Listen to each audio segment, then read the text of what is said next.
Tere! Täna me räägime andmeloenditest.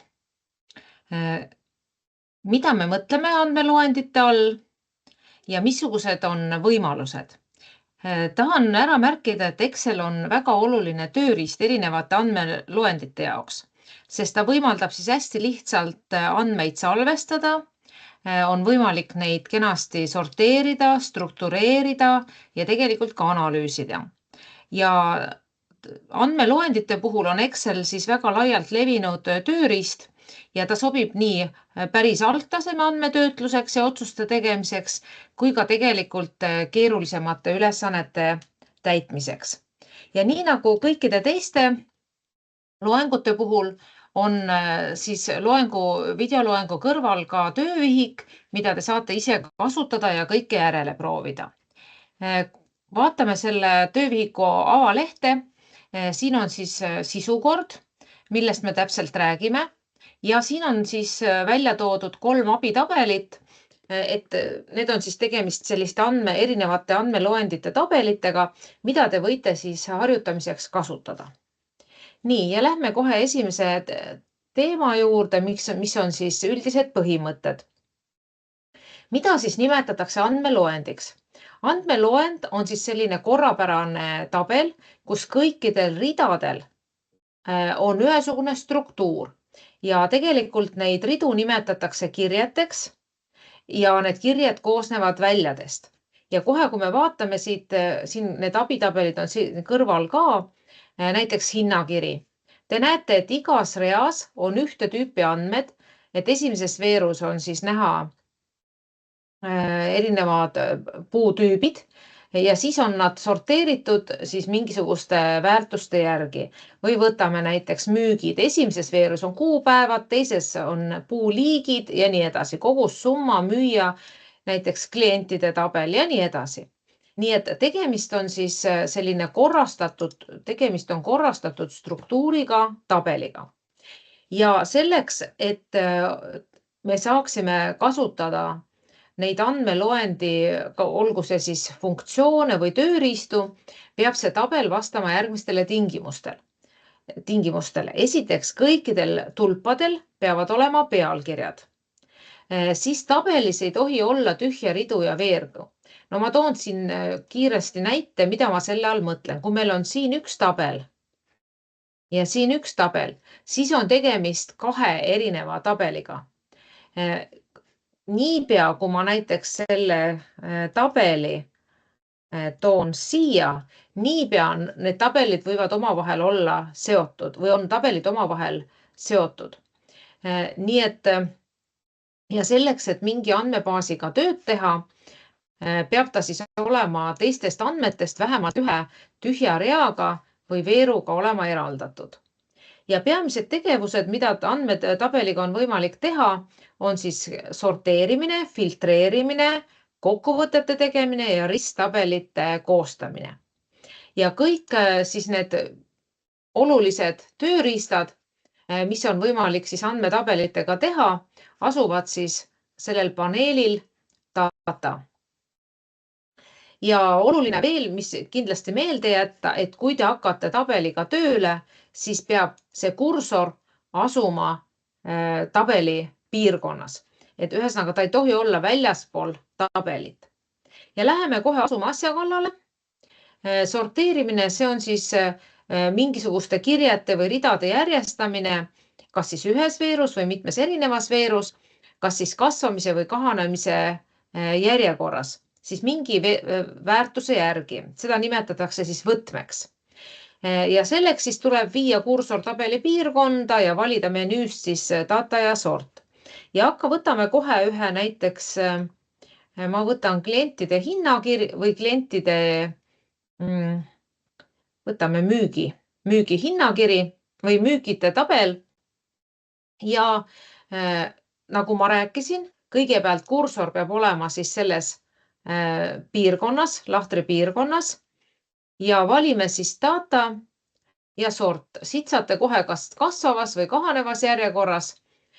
Kui me räägime numbriliselt, siis on selge, et kasvav järjekord on 1-st ja edasi ja kahanev siis ütleme viimasest väärtusest ettepoole ja tähestiku või ütleme, et tekstiliste puhul siis tähestiku järjekorras. Ja näete, niipea kui te vajutasite, kohe siin järjestusid liigid tähestiku järjekorras, haab kõige ees ja vaher kõige taga. Kui me tahame näiteks sorti järjestada, siis näete, nüüd ma nii-öelda lõpust ettepoole, suuremast numbrist väiksema numbri poole ja näete, 3 on siin ees ja 2 taga ja nii võib siis igal pool järjestada. Nüüd on võimalik ka mitme väärtuse järgi salvestada või sorteerida. Näiteks sorteerime sordi järgi ja võtame siis väiksemast suurema järgi. Nii, ja nüüd sorteerime veel no näiteks summade järgi. Ja võtame siis suuremast väiksema poole. Ja mis ta nüüd tegi? Kõigepealt esimene sort, ma märgistan nad praegu värviliselt. Nii, kus meil on esimene sort, lihtsalt, et oleks hästi teile näha. Nii, ja summad suuremast summast väiksema poole. Nii, siin on siis teine sort. Märgistame mingi teise värviga. Nii, jälle suuremast väiksema poole. Nii et sorteerida saab siis ka mitme taseme järgi, no täpselt nii palju, kui mõistlik on.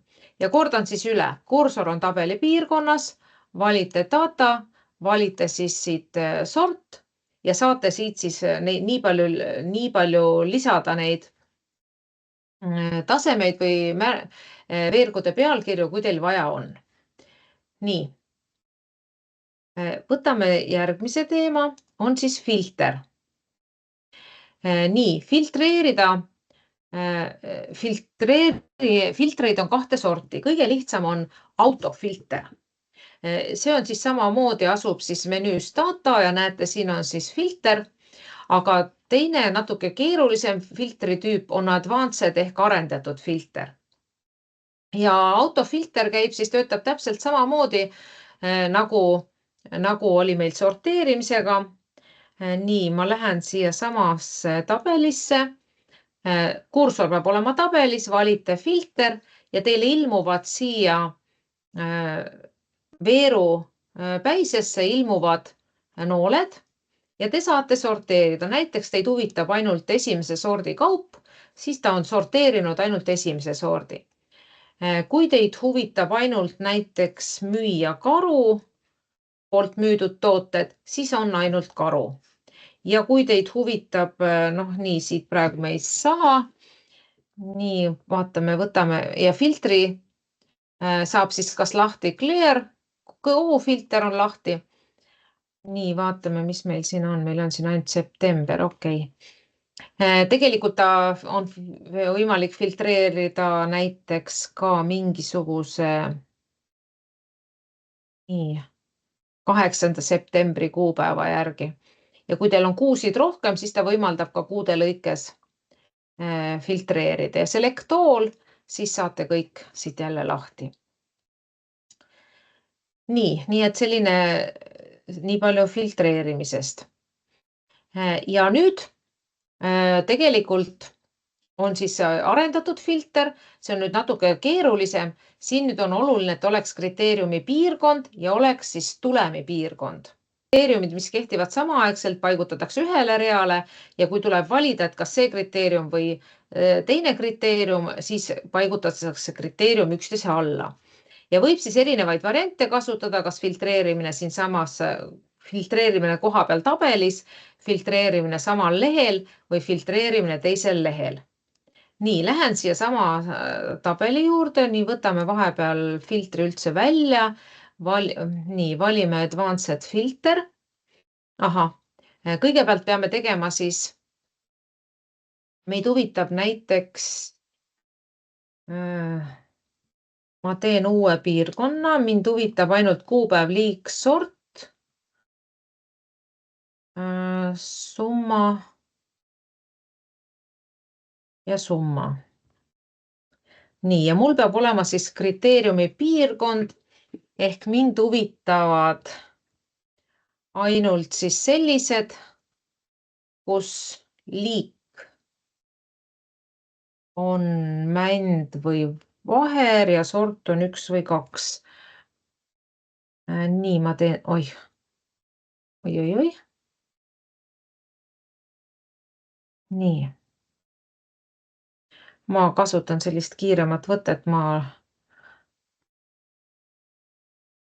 kopeerin, nii. Ma tähistan ära selle kriteeriumi piirkonna helesinisega, nii. See on kriteeriumi piirkond. Et mind huvitab siis kas mänd, sort 1.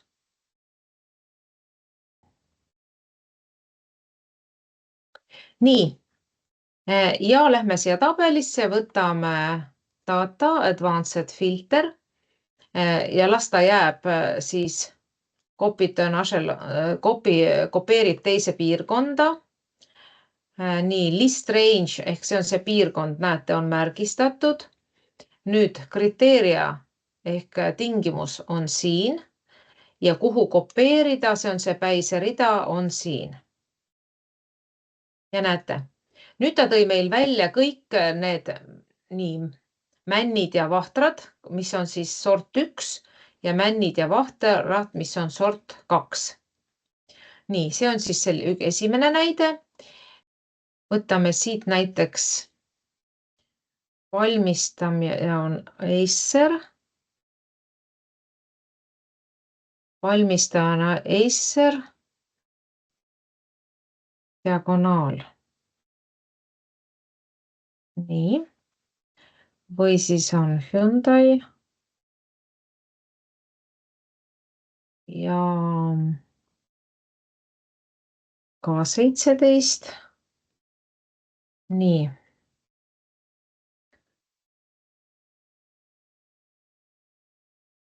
Märgistame, ma teen, siis on kenasti näha, kui ma olen selle kuskil kuidagi. Nii, mis meil siin on?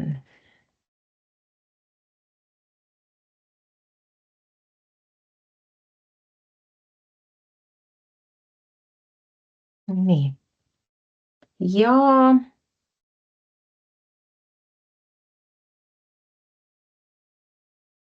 hetkel on siin ühesõnaga Acer, et ta on nagu 17 ja sagedus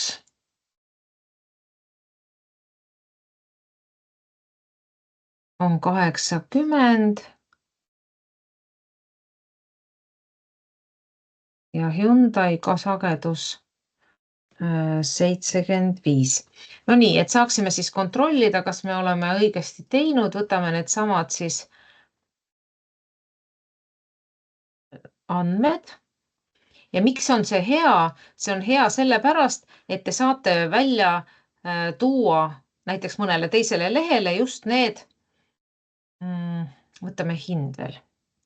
Just need andmed, mida teil vaja on, et te ei pea nagu kaasas kandma, ta sõelub ise välja siit tabelist need andmed, mis teie jaoks on olulised. Ja hakkab see siis jälle nii, kursor peab olema tabelis, valite menüü data, advanced, kopeerida jälle teise piirkonda, nii. Ta automaatselt, kui te olete kursoriga tabeli piirkonnas, ta automaatselt selle kogu tabeli märgistab ära. Nii, kriteeriumi piirkond on meil siis siin. Ja kuhu kopeerida, see on siis see uue tabeli päis on siin. No näete, tõi välja kaks siis toodet. Acer diagonaal 17 ja sagedus 80 ja Hyundai siis 17 ja 75. Kui me paneme siia, kas Hyundail võis olla ka mingi 17, 80. Toome siia veel näiteks selle 80. Nii, nüüd me peame uuesti hakkama pihta. Data, advanced, nii, teise kohta, nii, see on meil, kriteeriumi piirkond on meil nüüd natuke suurem. ja kuhu me tahame, taas siia ja okei. Näete, tuli meil siin üks juurde. Ehk teil on võimalik, seda on võimalik hoopis teisele lehele samamoodi teha, siis lähete lihtsalt võtate uue lehe. Ma näitan selle ka korraks ära. Ma kopeerin selle siit, et kiiremini saaks. Panen siia uue lehe. Nüüd on oluline see tegelikult, et te alustate ikkagi sellelt lehelt, kus teil see põhitabel on. Võtate jälle Advanced, kriteeriumi piirkond, lähete nüüd sellele uuele lehele, mis te lõite. Siit võtate kriteeriumi piirkonna. Siis on see kriteeria range, nii list range on teil seal. Nii kriteerium. Nii, copy to another location. Nii, ja lähete siia uuele lehele ja okei. Okei.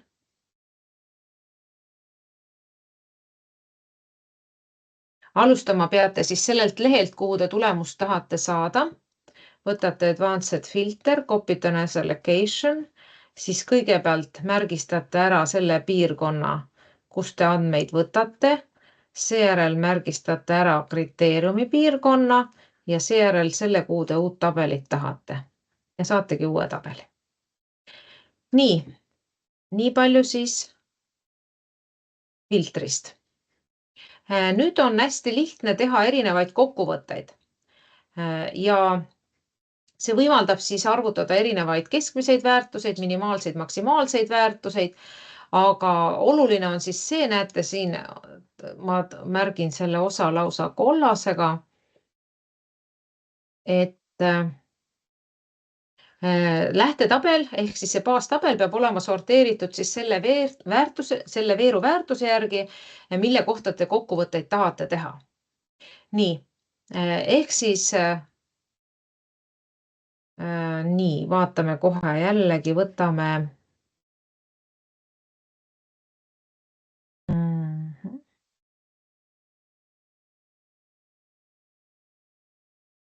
selle sama tabeli. Siin me oleme juba kenasti sorteerinud kõigepealt sordi järgi ja siis summa järgi. Nii, ja menüüs data ja valime siis outline ja subtotal. Nii, ja ma soovin nüüd tegelikult sorteerida sordi järgi, mitte loendada, aga summeerida ja soovin siis summat. Okei.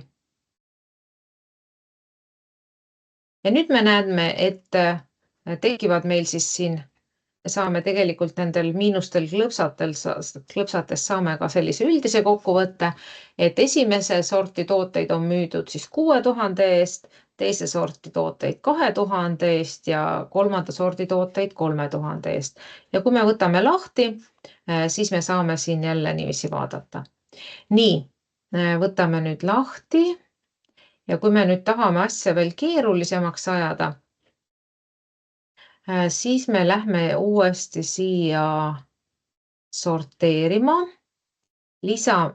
Nii, selle me lisame ülespoole ja veel müüja järgi sorteerime A-st Z-ini. Okei. Ahah, subtotals tuli enne ära võtta. Nii, lähme uuesti okei. Nii, ja nüüd on ta siis veel, teeme uuesti. Müüja järgi, nii et kõigepealt summa järgi. Ai, nii me ei saa teha, okei. Ikkagi oleks pidanud, nii, võtame selle ülespoole. Kõigepealt müüja järgi ja siis summa järgi. Nii sobib paremini. Ja okei. Ja näete, nüüd on esimene sort. Nii, nüüd on, märgistame ära see, kus meil on nii-öelda hunt. Nii, ja nüüd siis summad on järjestatud. Järgmisena jänes ja summad, karu ja summad. Ja täpselt samamoodi hakkab siit altpoolt. Ja nüüd me saame tekitada siis sellised kokkuvõtteid veel, et sorteerime nii, nagu meil oli summa järgi. Nii. Nüüd meil on summa järgi kokkuvõtted ja nüüd lisame veel loendame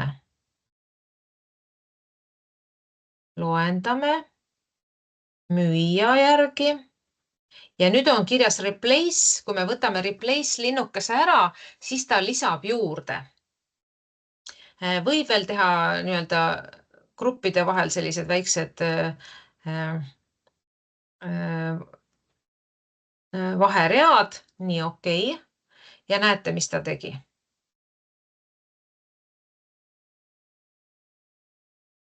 Nii, ta loendas.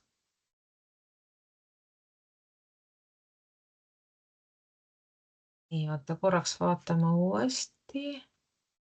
Subtotal, müüja järgi.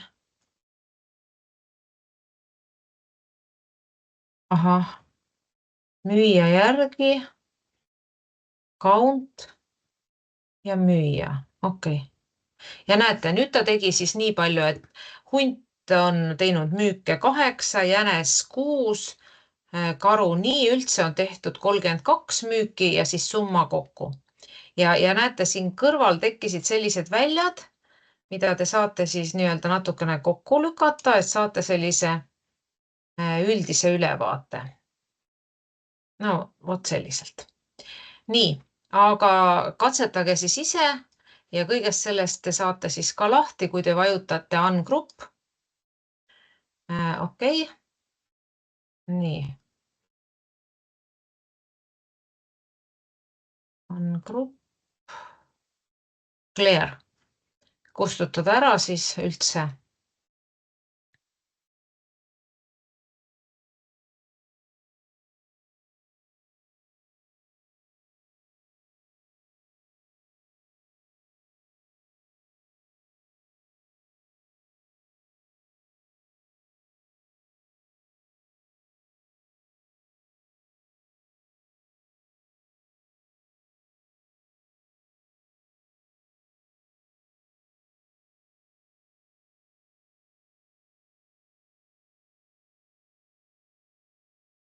Remove all. Nii, siis läheb kõik välja. Nii, mis siit veel? Nii.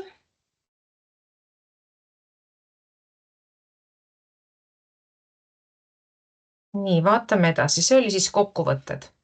Ja nüüd risttabeli tegemine. See käib siis niiviisi, et te lähete kõigepealt, see võimaldab siis mingi lähteandmete alusel teha erinevaid koondeid, ilma et te peaksite siis neid grupeerima. Nii, ja lähme siia jälle tabelisse sisse ja võtame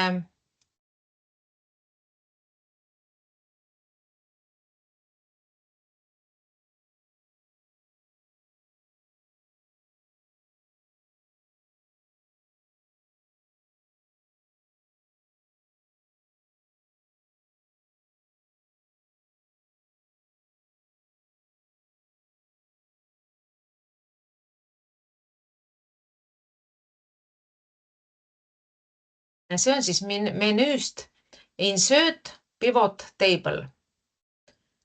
Nii, ja on võimalik siis mingist välisest andmebaasist või siis PowerBist, aga võtame siis sellest tabelist. Nüüd pannakse tabelile või tabel on märgistatud. Ma soovitan võtta siin uus tööleht. Võib ka sellel samal töölehel, aga soovitan uus tööleht võtta. Nii, ja ilmubki teil selline aken.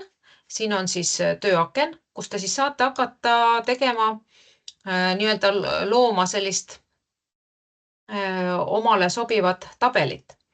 Näiteks te tahate filtreerida firma järgi. Mm,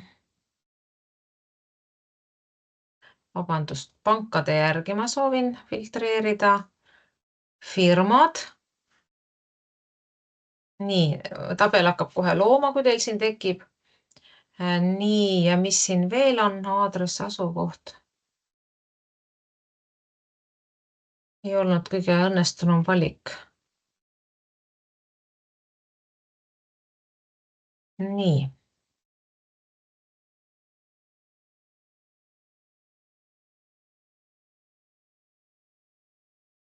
Nii, võtame jälle, see on väga sobiv tabel siin. Alustame jälle sellest tabelist. Ja ma kustutan siit muud segavad asjad lihtsalt ära. Nii.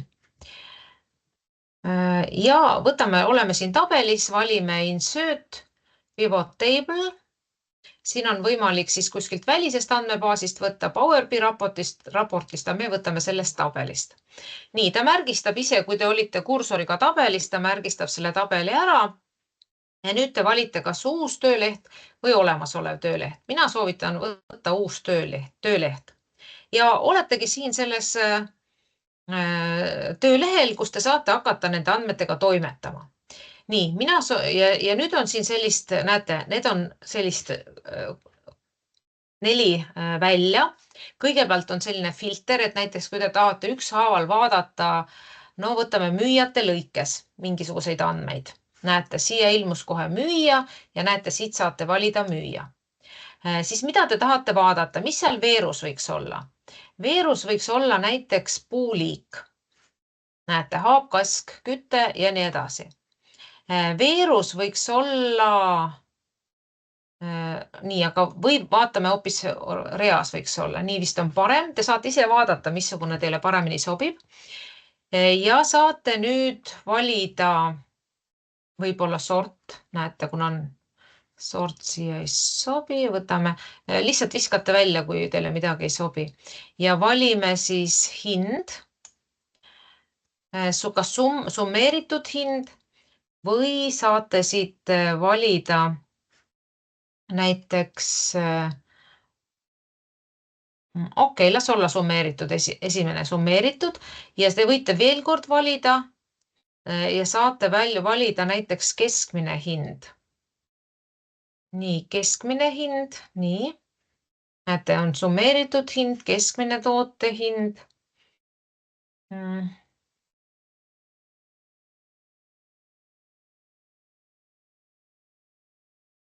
Vabandust. Kustutame selle ära, võtame kogus kokku. Kogus kokku, keskmine hind. Nii. No vot, praegu meil rohkem pole vaja. Ja nüüd näete, te saate valida kas kõik müüjad praegu automaatselt või ainult karu kohta. Siis näiteks karu on müünud selliseid tooteid, sellise keskmise hinnaga kokku sellise summa eest. Jänes, näete, on siis selliselt müünud. Kui tahate näiteks jänes ja rebane, siis saate siit tulemused. Ja siit on võimalik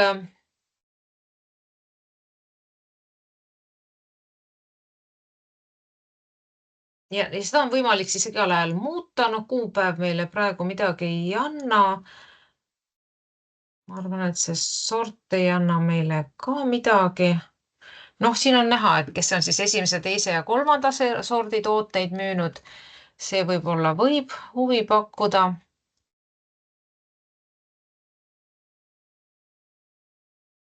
Nii. Ja kui te lähete siit välja, siis automaatselt on teil siis ainult see tabel ja saate siis siit ka valida neid väärtuseid, mis te tahate. Nii, võtan siit võib-olla mõned asjad välja. Jätame sellise lihtsama tabeli ja saate siia peale kohe ehitada ka mingi graafiku. lähtuvalt sellest. Ja see filter tuleb siia edasi kohe ka näiteks graafikusse. Et kui vaadata kõike, siis on tulemus selline. Vaadata siis näiteks ainult rebast on siis tulemus selline. Nii et selline tore vahend ja ainus asi, mis sellega on, et kui te muudate mingeid andmeid,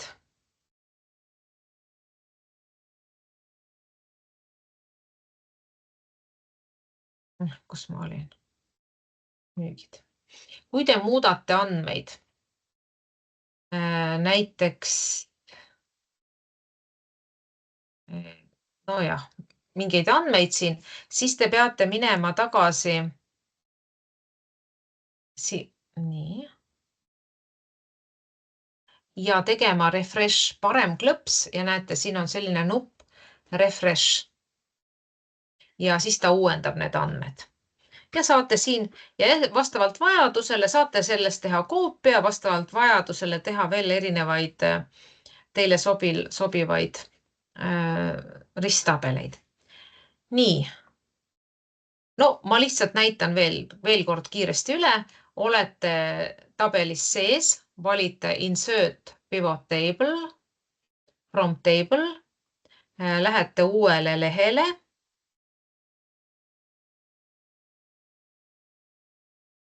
Uuele lehele, jah. Nii, ja saate ka hakata näiteks soo järgi filtreerima. Filtrit ka ei pea kasutama. Võite panna soo näiteks hoopis siia veerupäisesse hoopis.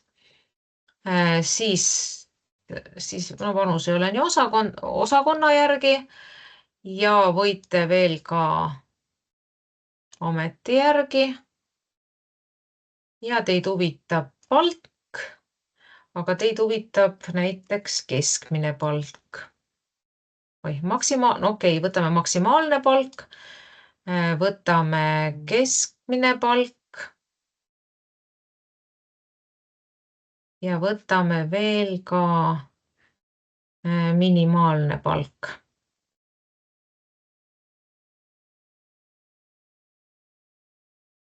Nii. Ja nüüd te näete.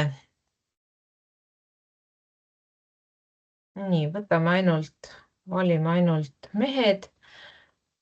Nii, mul väga praegu ei meeldi see. Nii, mis see siin teeb? Nii. Okei.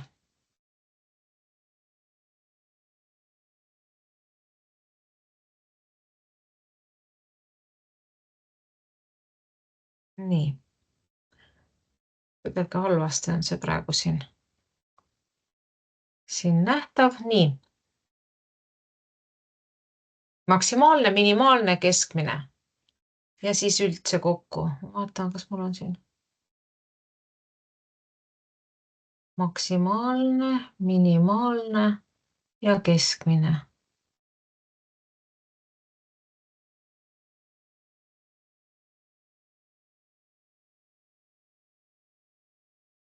Okei. Nii, ja võib-olla tuleks sugu siia panna. Näete, siis on juba palju parem ülevaade. Nii et tegelikult siin võib-olla tuleks amet siia panna.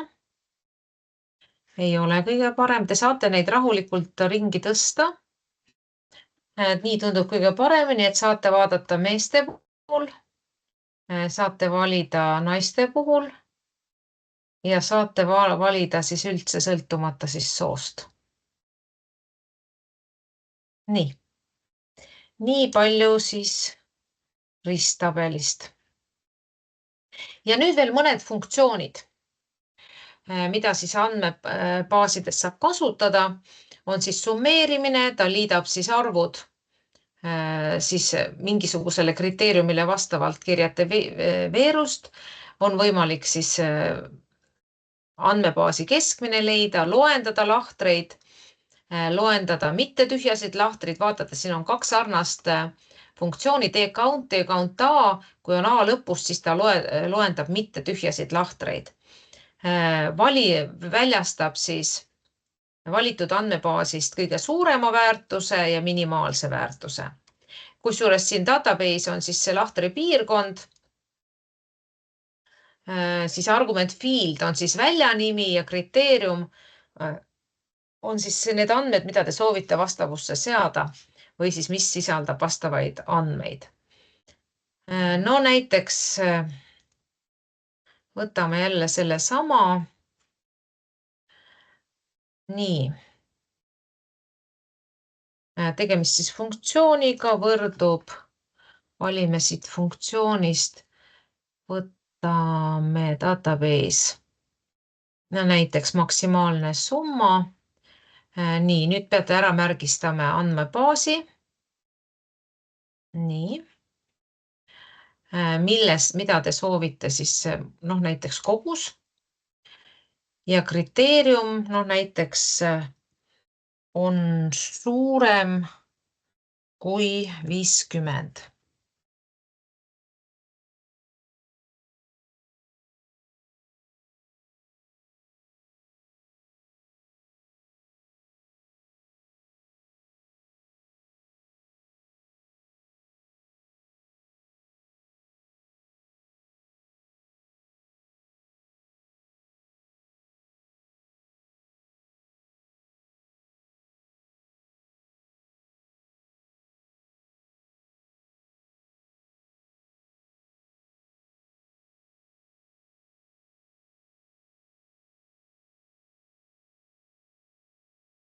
Et siin peab olema siis ka kriteeriumi piirkond, näiteks liikmänd sort 1. Ehk siis võrdub valite funktsiooni.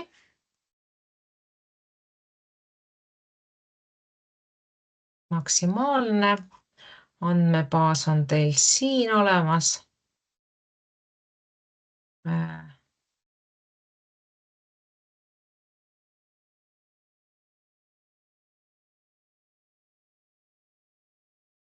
Kogus.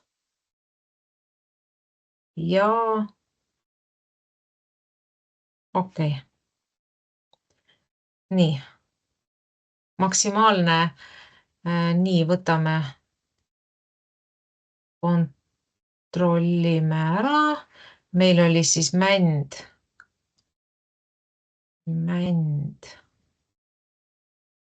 Sort oli 1. Ja suurim väärtus siit oli tõesti 84. Nii et alati tasub kontrollida. See oli siis